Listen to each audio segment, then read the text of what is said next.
beyond repair. Yikes. Chris Broussard, how does this play out in Philly?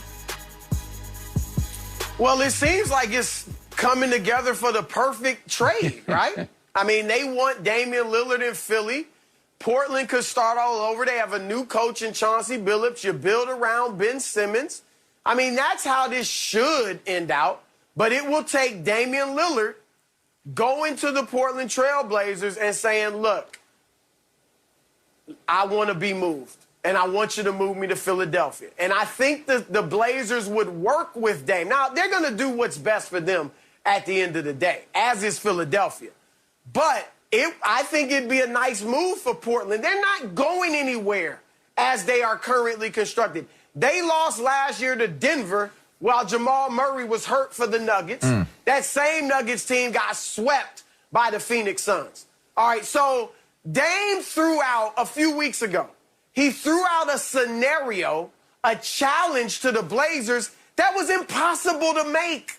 He said, we got to see what we do in the offseason. Let's improve our team. Everybody knew they couldn't. They couldn't improve their team. He comes out today and says, we didn't do what, we had hoped to do. Well, you did what we figured you'd do. They were what we thought they were. All right?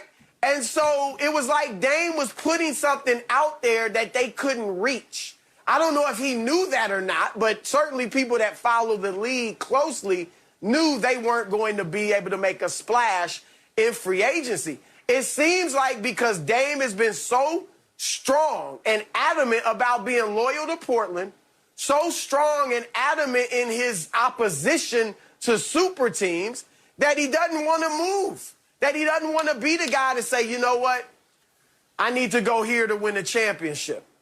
And so, but look, nobody's going to hold that against you. We just said it. LeBron hasn't won it without a second superstar. KD hasn't won it without a second superstar. And a third in Klay Thompson, I would say.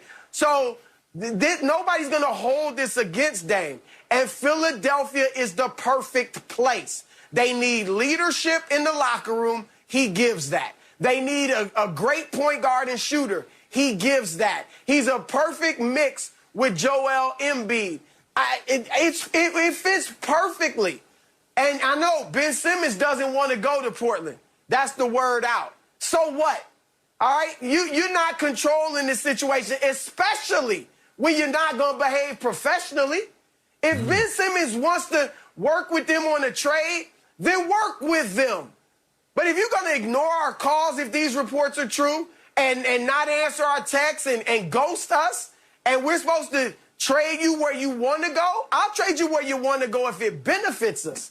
But ultimately, we're going to do what's best for us if we're Philadelphia, and especially if you're not going to be professional and work with us, because Ben is hurting his trade value right now.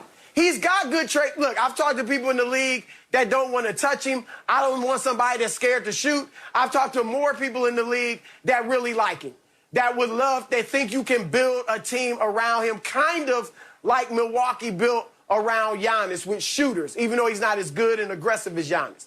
All right, so he's got value, but when you act unprofessionally like this and you won't even talk to the team that's paying you all this money, that's not a good look. So he's cutting his trade value right now, but I think a perfect trade would be him for Damian Lillard and whatever else it takes to make it happen, and you put Lillard in Philly and Ben in Portland. I mean, it may sound a little redundant because, I mean, quite frankly, there isn't a lot of meat on the bone of this conversation. It is a Joel Embiid team. Like, that isn't up for question. Let's start there, because when you start there and understanding that Joel is the priority of what's taking place here, then now you're able to figure out the Ben Simmons situation. Ben ultimately, the organization ultimately, and the rest of the league ultimately understands that Ben Simmons is expendable at this point as a player, as a commodity for the Philadelphia 76ers. So now understanding that, how do you play your cards? It has now become a slim free agency pool of players to go after. Dame Lillard does fit the bill to be a tremendous addition. I made mention of the fact he has an AI-like personality persona.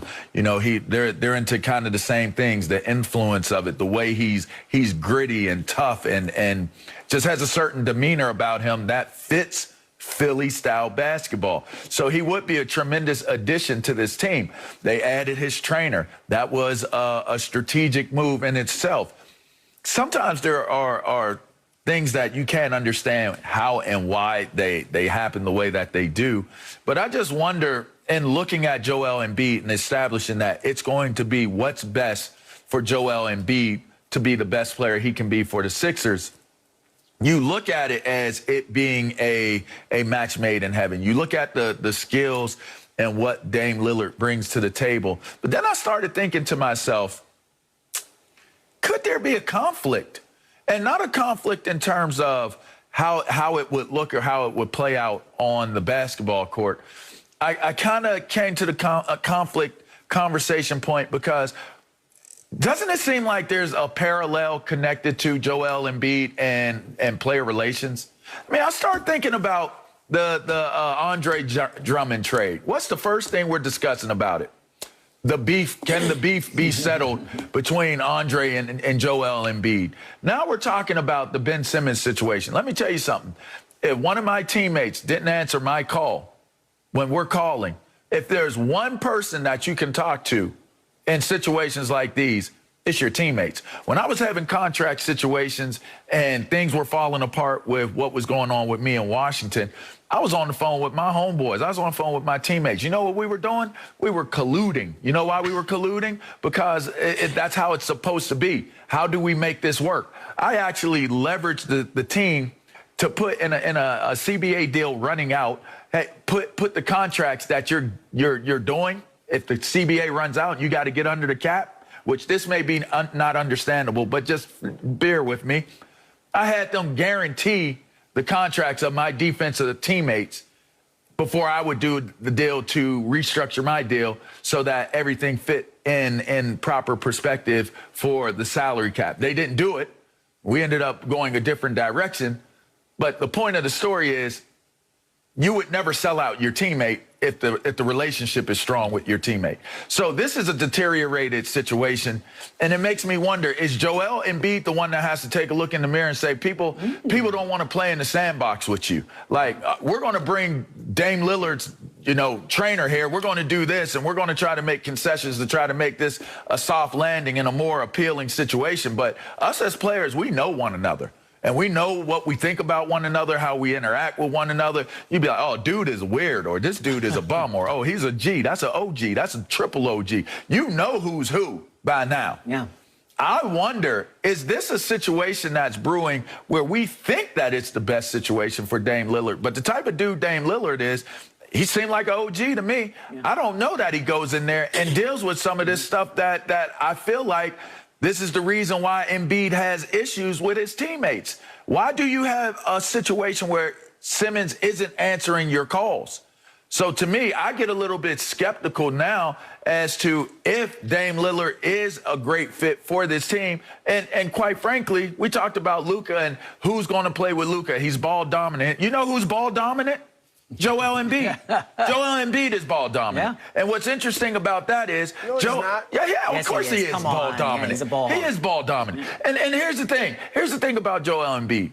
He just seems to have that type of personality where it's possible he could rub you the wrong way. Now, I'm just basing that off of what I see and what I hear and what I read. I don't know the man, so I'm not going to make a personal assumption on him and attack.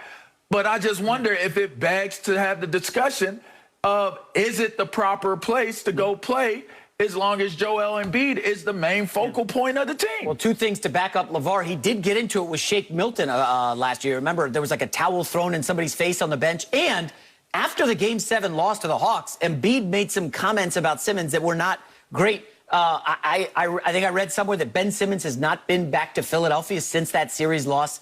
Apparently, there were a lot of threats from fans, and he doesn't feel comfortable there. Ben Simmons wants out, clearly. He wants to go to a warmer climate. He would love to go to Golden State. This is a guy who grew up in Australia, down under. And, but he doesn't want to be in Portland, as Chris said. Reading these Dame Lillard quotes, which just broke within the last hour, I just have to wonder, guys, there's a lot of fence sitting there from Dame Lillard. He doesn't want to come out and make a demand that I want out. And this is a tough discussion to have, but not everybody is built to be hated. It takes a lot when a team drafts you and you spend 7, 8, 9 years there. It is very difficult to just say, I want out, I'm done. Because guess what? All those fans who rooted for you, bought your jersey, went to the autograph signing, they instantly hate you. They all follow you on social media. They're going to go fill up your Instagram comments and with negativity and how could you abandon us? I'm just saying this. It is more difficult. It is the tougher path to demand a trade. That's why Kevin Durant leaving in free agency was tougher than staying. Everybody hated Kevin Durant. LeBron, the decision, everybody in Cleveland hated him. They burned his jerseys. They ripped him on social media. And I know you guys are going to say, social media, who cares? These athletes have a phone in their pocket. No, they are hooked on their phone. That stuff plays games with your head. It's not cool. And it's very difficult. I know Dame Lillard's a great guy. He's an outstanding player. I don't know if he's built to stand up there and say, I want out. I'm done. I need to move on. Because all his fans in Portland are going to not like him. And he's only going to want to go to 3 franchises. It is tough to be the guy who's hated. Bradley Beal clearly is not built that way. He's like, let's stay in Washington. Get me Dinwiddie. Get me Kuzma. You know, we're going to win 40 games. Beal didn't want to do it. He could have. I don't know if Dame Lillard ultimately is ready reading that statement from Japan today.